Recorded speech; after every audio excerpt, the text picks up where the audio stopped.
What's good, everyone? This is Chimana Okazim, your Nigerian Tuesday tutor with the nerd knowledge. We are finishing up our series on Bye Bye Love by the Cars. This is part 3. Let's get this bread.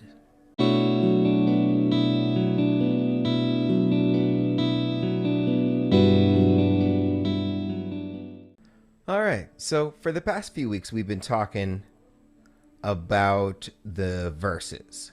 We talked about this chord and that one. We talked about and all that.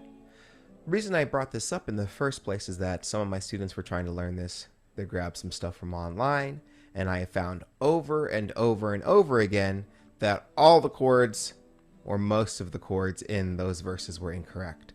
So maybe some whisper down the lane had happened and then someone tapped it out, but I'm here to try to fix that. The only other part we're going to talk about is the pre-chorus, because when the chorus comes on, that part's a lot harder to to mess up, and the chords online are usually correct. But this next part here, I've seen so many different versions of it. I've heard a regular G chord, which it is essentially, and I've heard a D chord where you got that D with an F sharp in the bass. Wrong.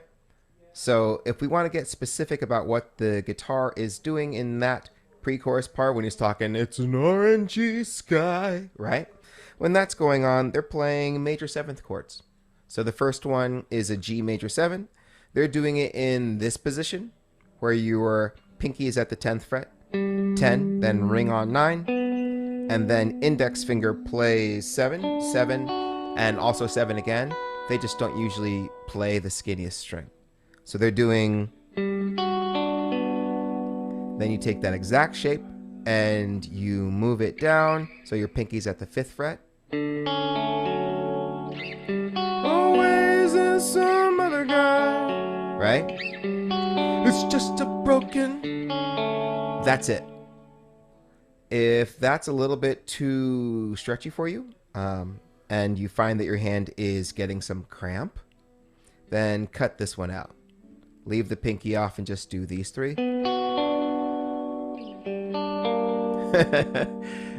That was very pretty, but wrong. So you want, and then people also think you're super hip because you're leaving out the root, and then just nod and pretend you know what you're doing, yeah? See you next week.